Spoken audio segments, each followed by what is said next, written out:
The weight loss drug Wegovy is sold as a miracle treatment for obesity, and it's such a phenomenon. It could lead to an economic miracle for Denmark, where it's made. But are there dangerous side effects for both the overweight and the Danish economy?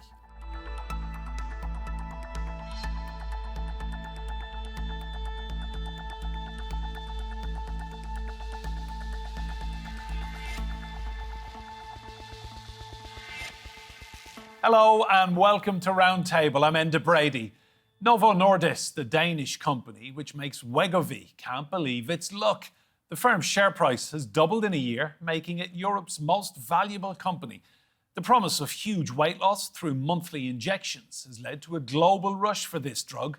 But are patients at risk, and are the right people receiving the treatment? Wegovy is on course to be one of the biggest selling drugs of all time. Already Novo Nordisk is struggling to meet demand, and with reports of huge weight loss with little effort, it's no wonder. Wegovy is designed to suppress appetite so you eat less. It mimics the action of a gut hormone called GLP-1, which is released after eating. It slows down the movement of food in your gut so you stay fuller for longer. It's effective at lowering blood glucose, and it's administered via an injection once a week. Novo Nordisk has seen such huge success from its weight loss drug, the company has single-handedly kept Denmark out of recession. But some warn of the dangers of becoming over-reliant on a drug that needs to be taken every month, possibly for life, and of the dangers of Denmark's economy becoming over-reliant on one product. Well, let's meet our guests. Joining me here in the studio is Dr. Anna Hemming from Thames Skin Clinic, a weight management clinic in London. In Limerick, in Ireland, is Dr. Mary Ryan. She's a consultant endocrinologist at the Bon Secours Hospital, Limerick, at Barrington's, and also a senior lecturer at the University of Limerick. In Birmingham, in the United Kingdom, is Becca Robinson, who's an eating disorder therapist. And in Aarhus, in Denmark, is Soren Kristensen, Chief Economist at Sydbank. Mary Ryan, I want to come to you first. Just tell me, in all your years in practice, have you ever known a product have this impact? What are patients telling you, Mary? So patients are delighted because Ozempic is licensed in Ireland for treatment of type 2 diabetes. And if you think of it, 85% of our type 2 diabetics are either overweight or obese. So for those patients, being overweight is multifactorial and obesity. And there's loads of factors, hormonal factors, dietary factors. And all of these patients are doing their best to eat healthy. And obviously we emphasize that. But when these patients, are not losing weight, adding something in that definitely works in almost all patients, and you see a profound reduction in their blood sugars. You are able to reduce medications, both high blood pressure medications as well as diabetic medications. They're able to exercise, their self-esteem comes up, they've less joint pain. All of these factors is amazing for these patients. And as I said, these patients are quite annoyed when, people are saying, are you not eating healthily? Because most of these patients are doing their best to eat healthy. There's a lot of factors in obesity and overweight. And I've never seen a drug to work as well for weight loss as this. And, there is some side effects like nausea with it, but patients are prepared to put up with that because they've struggled so long to lose weight that this is definitely working. But I suppose the big factors for me as an endocrinologist is that, diabetes is associated with so many complications, and anything we can do to reduce these is huge for physically for the patient and economically for the country. And if you think of 3/4 of all diabetic patients will get heart disease. Well, every way you can reduce obesity, you're going to reduce heart disease. You're going to reduce fatty liver. We know abdominal fat is a very active metabolic organ that can cause plaque in the arteries.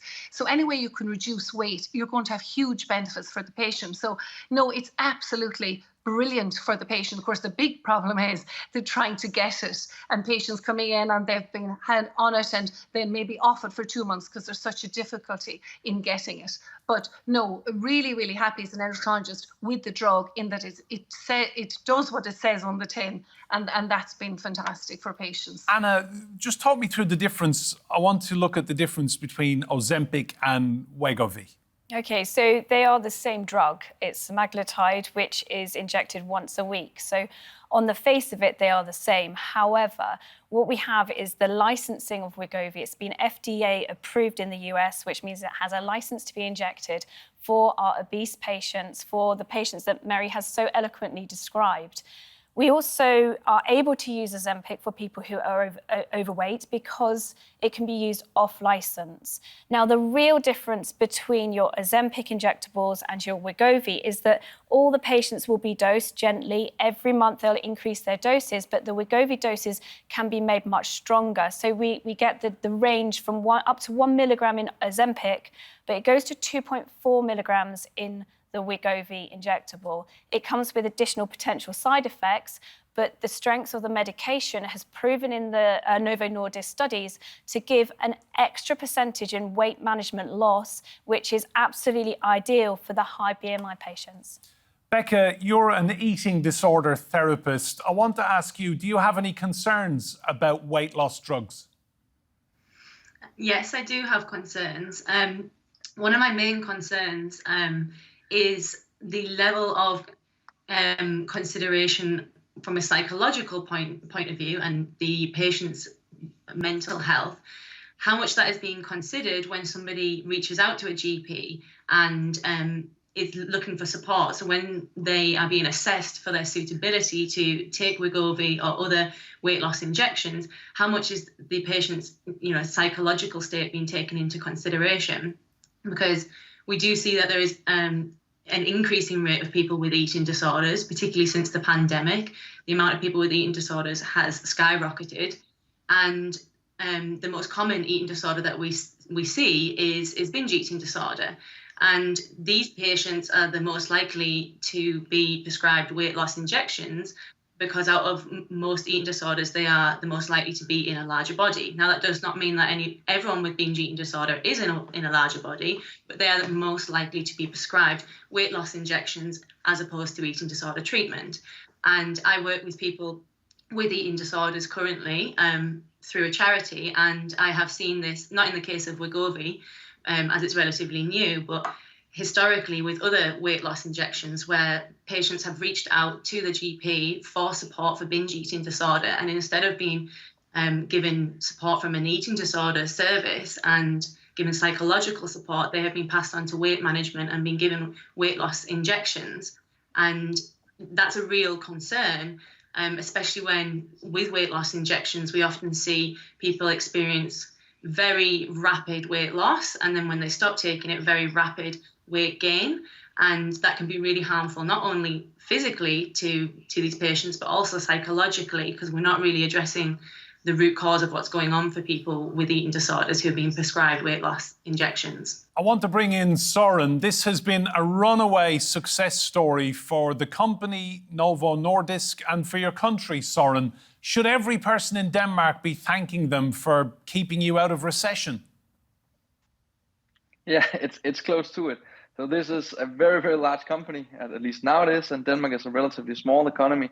So what has happened in Novo Nordisk is actually so big that we can trace it in our export numbers and our GDP numbers. So in some quarters, it might have been the difference between a negative GDP growth and a positive GDP growth. So this has a very, very big impact on the Danish economy. And how do people in Denmark feel? Are they proud or are they worried that you've got all your eggs in one medical basket, as it were? I think most people are happy and also a bit proud of this success, and it's certainly become a big talking point at dinner parties because it is taking so many of the headlines in Denmark right now, and they should be happy as well. It's a good thing for the economy. We can see that homeowners get lower rates due to this, due to the big success of Novo that has to do with our peg to the euro, and because there's such a big success of one company, we have to keep the rates lower in Denmark, so it's felt by a lot of people.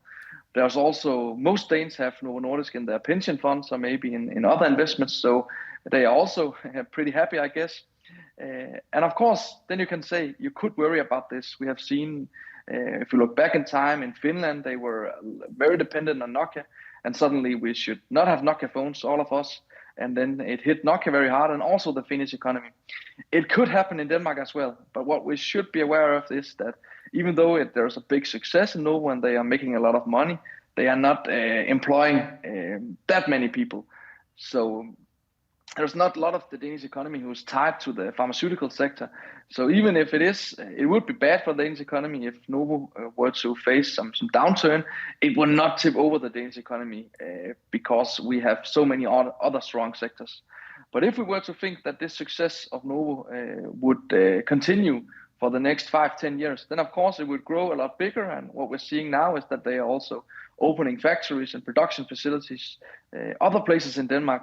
And then of course it gets a bigger impact on the Danish economy.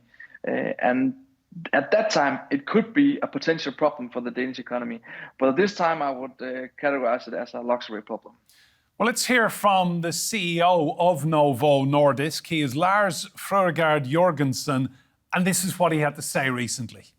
This is a very unusual situation to be in for a pharmaceutical company, because typically when you launch medicines, you have a relative well-defined population that you're going to serve. You can schedule how you address that. In the case of obesity, we're dealing with perhaps 1 billion patients around the world. So that's the man leading Novo right now, potentially 1 billion patients around the world. I mean, this is massive. Are there supply chain issues to come? Oh, undoubtedly. Obesity is a global issue. And if we are able to touch on a proportion of those patients, obviously we are all going to benefit. Supply issues, I actually spoke to the Novo Nordisk medical advisor for Wegovy yesterday, and he was talking about how they are increasing manufacturing, increasing their ability to produce, but that is still going to be 12 to 18 months until they are able to hit the current demand. So I think that as this grows, as more patients are wanting to come on board, both in the National Health Service and privately, to use these medications to control their weight management, that we are going to obviously globally need more and more. So I think that that's got to go back to the team making this amazing medication. There's clearly a massive demand for it. Mary, what are you seeing in Ireland? I mean, how easy is it to get hold of this drug when, you want to write that prescription or your patient quite obviously needs it? What are you seeing in surgeries up and down Ireland? So, the majority of our pharmacists are prioritizing for the type 2 diabetic patients for which it's licensed in Ozempic. And I could say the majority are getting it. Some of them have to ring and to be sure that they have it in stock beforehand. We've had some groups, though, that have had it for 2 months, but for the most part, the pharmacists are putting the type 2s right up at the top, and they are getting it. But I suppose it's dreadful, as an endocrinologist, I've been dealing with diabetes for quite some time, we always talk about diet and lifestyle with these patients. So we're not just prescribing a drug, we also prescribe diet and lifestyle. And for the most part, as I said, patients do their best to adhere to it. But it is wonderful for those patients who really have always struggled to lose weight. And as I said, it's a very complex area, and it's not for any of us to judge in it because there's hormonal, emotional reasons, a big complex area. But it is wonderful to have this drug for those patients, and if you see the difference it makes to their blood sugars, to bringing down blood pressure, to their joints, heart disease, etc., it's phenomenal. But I suppose in Ireland we are, as in more other countries in Europe, we are aware that we need to keep up with production, and we're just trying our best to get it. But some of our patients are missing out, but for the most part, the pharmacists are doing their best to give it to the patients. But it's not satisfactory. We want all patients to be treated the same. And if we as doctors feel that they need it and they benefit, and we know they benefit, well, then they should have it. And obviously, I'd be hoping the CEO of Novo Nordisk looking at this now would do their best to up the production of it, because when we have a drug that's clearly working and bringing down, remember, there's going to be 300 million type 2 diabetics worldwide in 2025. We really need to do our best to reduce that by reducing obesity. So this is a big story that we need to talk about. And if we have a drug, as well as health and lifestyle and eating, we always, as doctors, are emphasizing that as a first. But if we have a drug that might prevent type 2 diabetes by losing weight, well, that's massive, because, you know, if you can prevent the disease in the first place, and this is where we need to be at, well, then you're going to reduce all the complications I spoke about earlier. And that's phenomenal. That's Mary, where that's. Yeah. Mary, does it work for everyone? For 99% of patients, it does. Almost, and I've been using quite a bit. For 99% of patients, it is. I've had a few where it hasn't worked, either due to side effects or they found it didn't work and we had to stop it. But for almost everyone, it does work. And we are seeing very, very, very good results with it. And obviously, as I said, all these patients are seeing the dietitian, they're, being told to eat healthily, they are following the prescription. But, when you get to where you're struggling, this is wonderful for those patients. And once they see the weight going down, they obviously keep with the healthy eating lifestyle. We insist on that. But it's phenomenal for patients, and it's wonderful. And obviously, we're keeping them under review at all times.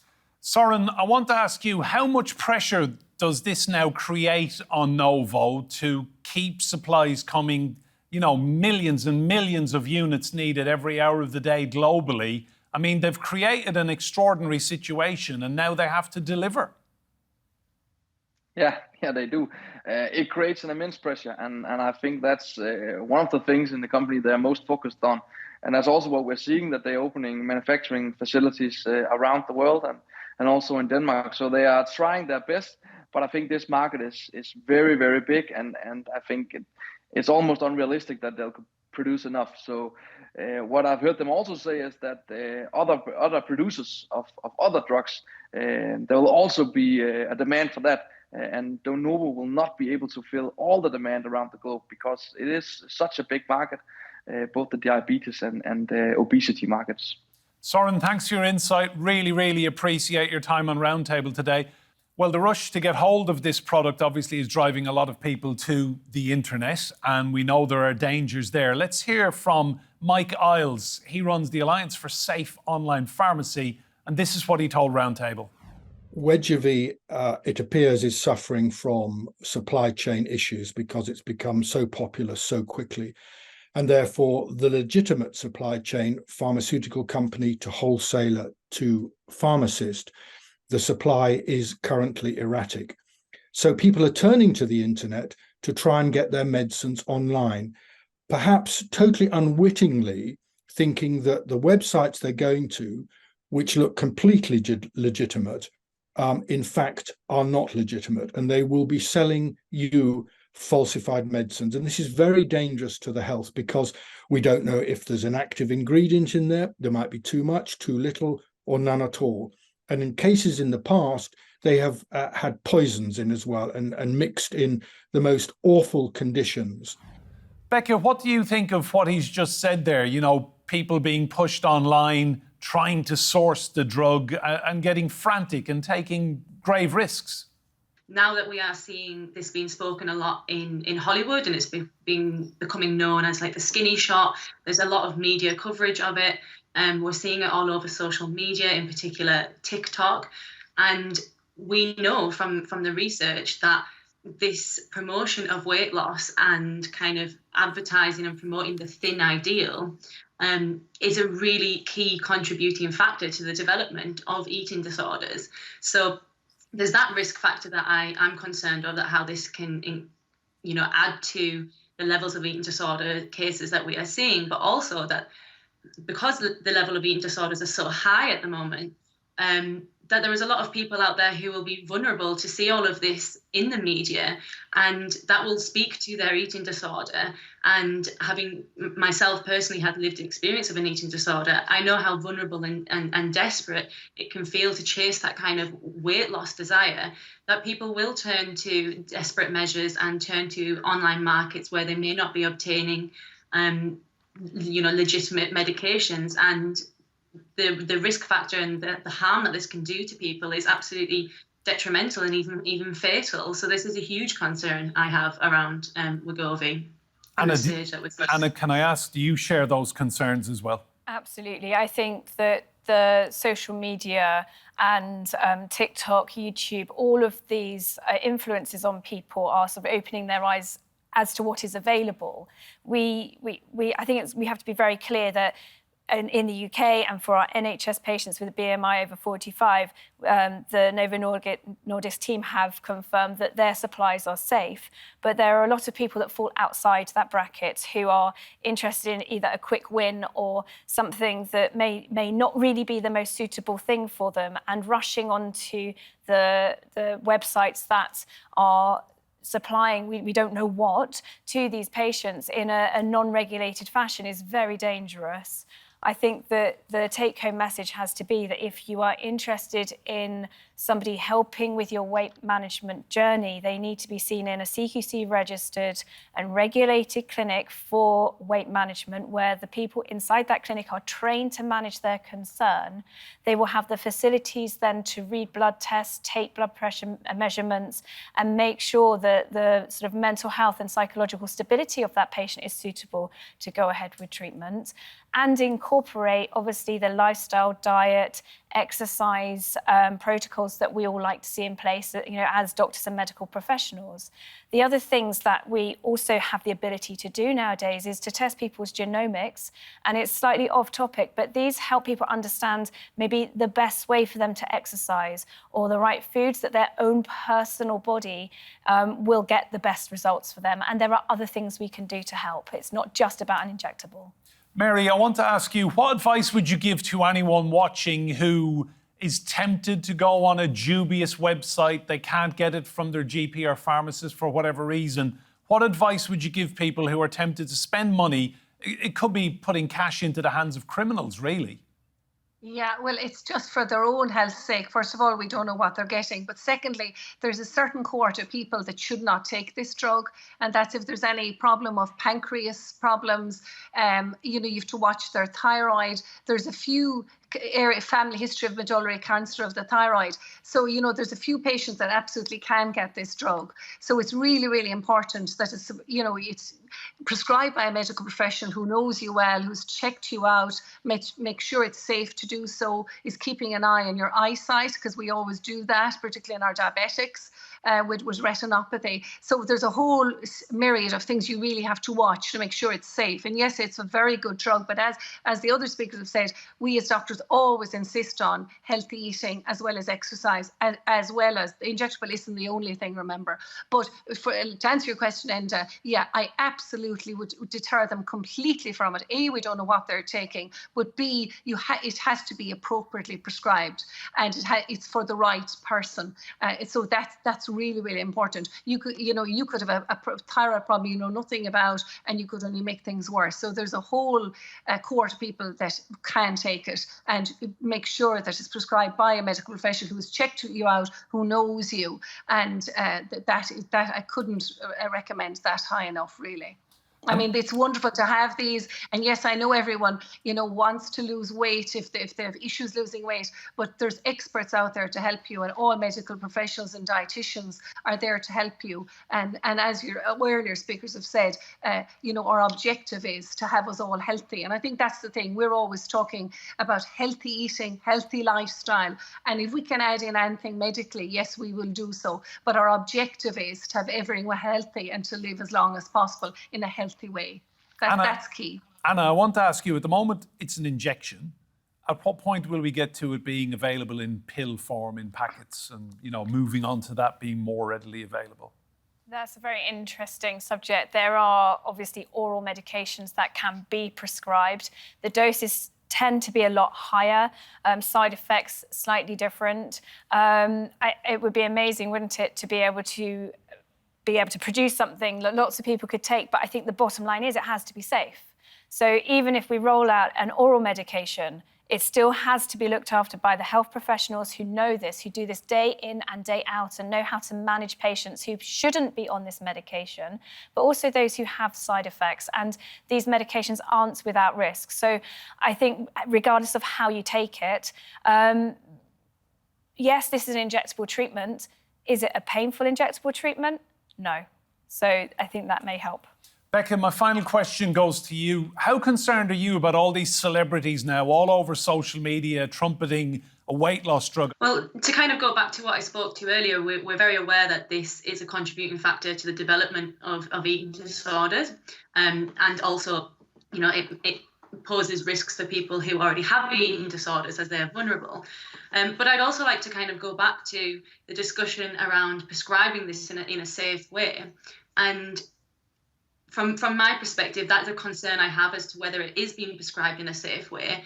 And that comes down to when we look at the NICE guidelines for why, you know, when this is being prescribed to someone, predominantly we're looking at a person's BMI and their physical health conditions. There is very little in there which mentions assessing the patient's psychological or mental health state. Becca, Mary and Anna, thank you all for your insight. Remember, you can see more discussion and debate on our YouTube channel. Search for Roundtable TRT World. But for now, from me and Brady and all of the team here, goodbye and thank you for watching.